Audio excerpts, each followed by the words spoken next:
இவ்வளோ வறட்சியாக இருந்தது. அந்த தென்னை மரம்லாம் காஞ்சு போன மாதிரி இருந்தது. அது ஒரு 80-90 இல்லை தண்ணி இந்த தண்ணி பாதி கீழே போயிடும். ஒரு ஒட்டும் கூட நிற்காது. இது விவசாய மத்தியில பெரிய ஒரு எழுச்சி. தலைக்கட்டு முதல் கொண்டு யாரும் இந்த மாதிரி செஞ்சு கொடுத்ததே இல்லை.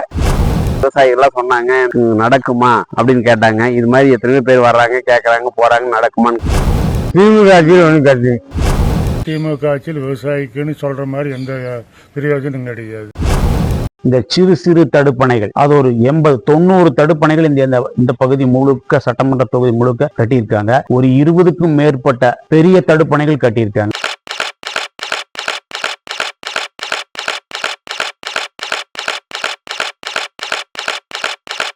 வணக்கம், என் பேர் திருவேங்கடம். பசுமை தென்னை உற்பத்தியாளர் நிறுவனத்தினுடைய தலைவராக இருக்கேன். பெரும்பதி கிராமம், பொள்ளாச்சி வடக்கு வட்டாரம். இந்த பெரும்பதி கிராமம் கேள் தண்ணியும் இல்ல, இங்க டேம்களும் இல்ல, மழையை நம்பி ஒரு பகுதி தான் இந்த பகுதி. ஊருக்கு வடவரமா இருக்கிற பகுதியில் வரத்தாருங்கிற ஒரு ஆறு ஓடிட்டு இருக்கு. அது ஒரு இடத்துல ஜாயிண்டு. இப்ப இன்னொரு பக்கம் கருங்குடி பள்ளம் அப்படிங்கிற ஒரு பள்ளம் ரெண்டும் பெரும்பதிக்கு வடவரமா இணையுது. இந்த இணையிற இடத்துல தடுப்பணை கட்டணம் அப்படின்னு சொல்லி எங்களுடைய மரியாதைக்குரிய பொள்ளாச்சி சட்டமன்ற உறுப்பினர் ஐயா ஜெயராமன் அவர்கள் முயற்சியில கண்டிப்பாக செய்வோம் அப்படின்னு சொல்லி வாக்குறுதி கொடுத்தார். அந்த வாக்குறுதியின் அடிப்படையில ஒரு நாள் அசரீரி வாக்கு மாதிரி போன் வருது. இந்த மாதிரி அண்ணன் ஃபைல் எல்லாம் எடுத்துட்டு உங்களை வர சொன்னாரு, வாங்க போலாம் கூப்பிட்டாங்க. கடந்த 15 ஆண்டுகள் செய்ய முடியாத ஒரு காரியத்தை மரியாதைக்குரிய ஜெயராமன் ஐயா அவர்கள், எடப்பாடி ஐயா அவர்களும் எங்களுக்கு இது செஞ்சு கொடுத்தாங்க. செஞ்சு கொடுத்ததுல என்னன்னா 100 ஏக்கர் பாசன வசதி வருது.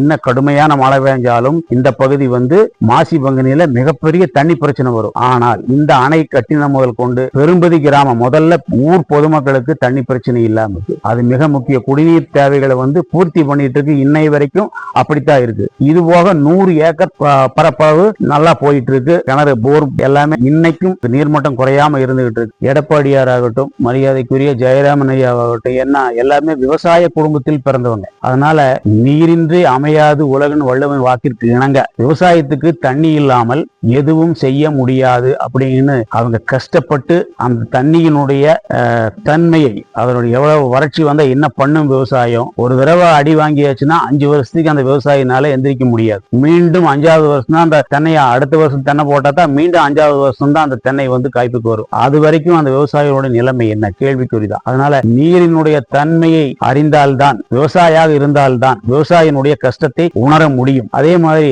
மரியாதைக்குரிய சட்டமன்ற உறுப்பினர் போல ஜெயராமன் ஐயா அவர் என்ன பண்ணிருக்காங்கன்னா, இந்த சிறு சிறு தடுப்பணைகள், அது ஒரு 80-90 தடுப்பணைகள் இந்த பகுதி முழுக்க, சட்டமன்ற தொகுதி முழுக்க கட்டியிருக்காங்க. இது போக இந்த மாதிரி ஒரு 20க்கும் மேற்பட்ட பெரிய தடுப்பணைகள் கட்டியிருக்காங்க. இது கட்டி கொடுத்ததுனால இந்த சிறு சிறு ஓடைகள், பள்ளங்கள் வர்ற தண்ணி தேங்கி நின்று இன்றைக்கும் தண்ணி நின்றுகிட்டு இருக்கு. நிலத்தடி நீர் மட்டம் குறையாம இன்னைக்கு இருந்துகிட்டு இருக்கு. அதனால விவசாயிகளுக்கு இந்த வரும் காலங்கள்ல இந்த ஏப்ரல், மே, ஜூன் வரைக்கும், இந்த பருவமழை வர வரைக்கும் நிச்சயமா தண்ணி பிரச்சனை வராது. அதனால எங்களுடைய நெஞ்சார்ந்த நன்றியை தெரிவிச்சுக்கிறது மரியாதைக்குரிய எடப்பாடி ஐயா அவர்களுக்கும், மரியாதைக்குரிய ஜெயராமன் ஐயா அவர்களுக்கும் எங்களுடைய மனமார்ந்த நன்றியை தெரிவித்து, விவசாயிகள் சார்பாகவும் கூலி தொழிலாளர்கள் சார்பாகவும் எங்களுடைய மனமார்ந்த நன்றியை மீண்டும் தெரிவித்துக் கொண்டு, பசுமை உழவர் மன்றத்தின் சார்பாகவும் நன்றியை தெரிவிச்சுக்கிறோம். நன்றி. ரம்மியமாக காட்சியளிக்கும் அணைக்கட்டுகள், ஒவ்வொரு அணையை சுற்றிலும் உயர்ந்தோங்கிய பசுமையான தென்னை மரங்கள், பந்தல், காய்கறி விவசாயம்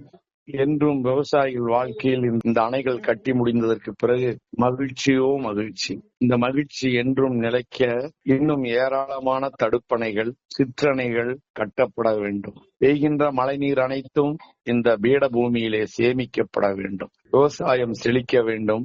விவசாயியின் வேர்வை துளிகள் வெற்றியடைய வேண்டும். உழைப்பவர்க்கே உயர்வு என்கிற புரட்சி தலைவர் எம்ஜிஆருடைய லட்சியம், புரட்சி தலைவி அம்மாவின் உயிர் பாசம், எடப்பாடியார் என்கிற விவசாயிகளை நேசிக்கின்ற நேசிப்பு, இவைதான் நம்முடைய வாசிப்பாக இருக்க வேண்டும். நன்றி, வணக்கம்.